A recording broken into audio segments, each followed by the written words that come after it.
எல்லாருக்கும் வணக்கம்.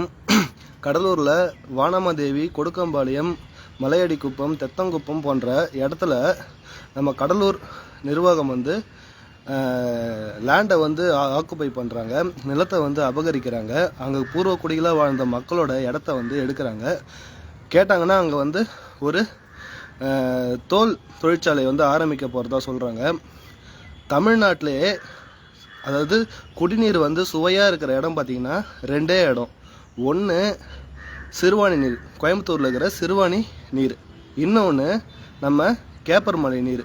இந்த ரெண்டு நீரும் பார்த்திங்கன்னா தண்ணியில் ரொம்ப சுவையாக இருக்கும். அந்த சுவையான நீரை கெடுக்கிறதுக்கு இந்த திட்டத்தை கடலூர் மாவட்டம் கொண்டு வராங்க. குறிஞ்சிப்பாடி தொகுதியில் வருது இந்த இடம்லாம். எதுக்கு நம்ம நீர் வளத்தை வீணாக்கணும்?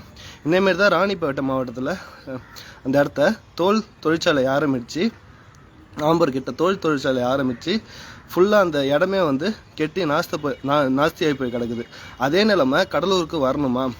கடலூரில் ரொம்ப அழகு பார்த்திங்கன்னா நம்ம கேப்பர் மலை தான். அந்த மலை சைடு போனீங்கனாலே ரொம்ப பச்சை பசேர்னு இருக்கும்.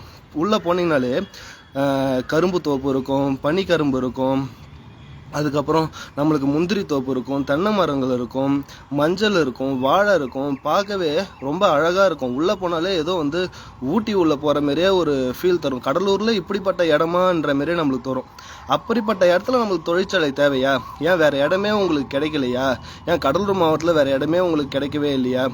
இல்லை இந்த சைடெலாம் உங்களுக்கு கிடைக்கவே இல்லையா? இது திட்டக்குடி சைடில் மற்ற சைடு எங்கேயுமே உங்களுக்கு கிடைக்கவே இல்லையா? ஏன் இயற்கை அழிக்கிற ஒரு சூழலே ஏற்படுத்துறீங்க? தண்ணி கெட்டு போச்சுன்னா வருமா? அந்த தோல் தொழிற்சாலையிலேருந்து குரோமியம் வெளியேறும். குரோமியம் வெளியேறி உள்ளே போய் கலந்துச்சுன்னா அது மறுபடியும் நம்மளால் பிரித்து எடுக்க முடியுமா நிலத்தடியில் போயிட்டு?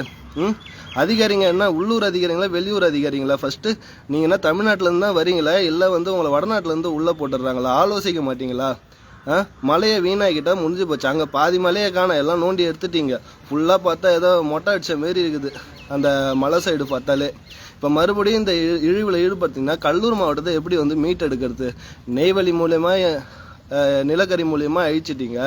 இப்போ தொழிற்சாலை கொண்டு அழிக்க போகிறீங்க. அப்போ யார் தான் நம்ம மாவட்டத்தை காப்பாற்றுறது? மக்களை குரல் கூட தான் நீங்கள் கூண்டோடு அரெஸ்ட் பண்ணுறீங்க. அரெஸ்ட் பண்ணின்னு உள்ளே போய் போட்டுடுறீங்க. அதுவும் எத்தனை பேர்? டிஜிபி 2 பேர் தலைமையில் வந்துக்கிறாங்க. அதுக்கப்புறம் நம்ம ஆர்டிஓ ஆஃபீஸ்லேருந்து வந்துக்கிறாங்க. இத்தனைக்கு நூற்றுக்கணக்கான போலீஸ் மேலே நீங்கள் அங்கே இருக்கிற கிராமத்து மக்களை அரெஸ்ட் பண்ணிவிட்டு கொண்டு போயிருக்கிறீங்க. கொஞ்சம் சிந்திச்சு பாருங்கள். நம்மளுக்கு வாடுறதுக்கு வழி தரது இயற்கை தான். இந்த காற்றாக இருந்தாலும் சரி, தண்ணியாக இருந்தாலும் சரி, எதுவாக இருந்தாலும் சரி, இயற்கை தான். நம்ம போய் ஒரு மினரல் வாட்டரை டேஸ்ட் ஆட் பண்ணி குடிக்கிற மினரல் வாட்டரை விட இயற்கையாக கிடைக்குது பாருங்கள் நிலத்தடி நீர் சுவையோட.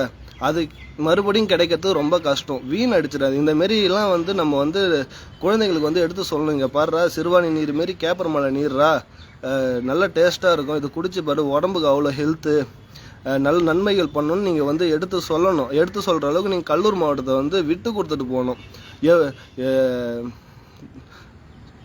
இன்னும் இடம் நிறைய இடம் வேஸ்ட்டாக கிடக்குது. அங்கே போய் நீங்கள் ஏன் ஆரம்பிக்க மாட்டீங்க? எப்படி ஏன் வளங்கள் இருக்கிற இடமே பார்த்து ஆரம்பிக்கிறீங்க? நான் படிச்சுக்கிறேங்க. நான் சிவில் டிபார்ட்மெண்ட் முடிச்சிருக்கேன். என்விரான்மெண்டலிஸ்ட்டு நம்மளுக்கு தெரியும். இப்படி பண்ணக்கூடாது. ஜியோலஜிக்கல் ஸ்டாட்டிஸ்டிக் தெரியுமா தெரியாதா கவர்மெண்ட்டுக்கு? ஜியோலஜிக்கல் ஸ்டாட்டிஸ்டிக் தெரியுமா தெரியாதா? உங்களுக்கு எப்படி வழி நடத்தணும்னு தெரியாதா?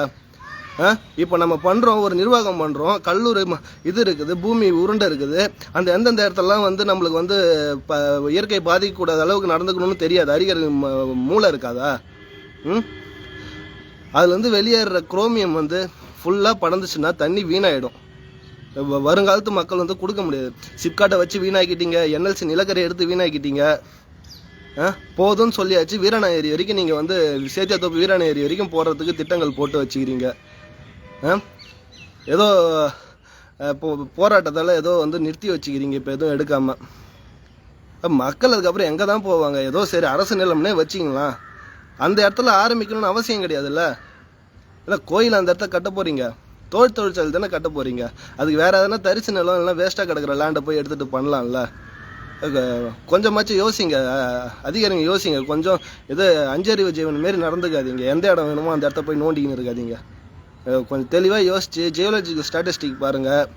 தெரிஞ்சுக்கின்னு நீரை வந்து பாதிக்கக்கூடிய அளவுக்கு நீங்கள் வந்து நடந்துக்கின்னு ஒரு தொழிற்சாலையை நல்ல இடமா பார்த்து ஆரம்பிங்க. தரிசன நிலமாக இருந்த ஒரு பயன்பாட்டு இல்லாமல் நிலத்தடி நீர் ஆழமாக இருக்கிற இடமா பார்த்து எடுத்து பண்ணுங்க. கடலூர் மாவட்டத்துக்கு என் தமிழ்நாட்டுக்கே விவசாயம் தர இடம், அந்த இடம் போயிட்டு வேரோட புடுங்குறீங்க. எதை அந்த முந்திரி வந்து வேரோட பிடிங்க, தென்னை மரத்தை வேரோட பிடுங்குறீங்க, மாமரத்தை வேரோட பிடுங்குறீங்க. அதெல்லாம் வந்து கிட்டத்தட்ட 70-80 வருஷத்து மரமாக இருக்கும் போல் ஈஸியாக பொக்லிங்க வச்சு நோண்டி எடுத்துறீங்க. அது வளர்கிறதுக்கு அது எவ்வளோ கஷ்டப்பட்டு அதை வந்து வளர்த்துருப்பாங்க, அதை கூட யோசிக்காமல் நீங்கள் வந்து பண்ணுறது நல்லா இல்லை. கொஞ்சம் யோசிக்கணும். காசுக்கு விலை போகாதீங்க.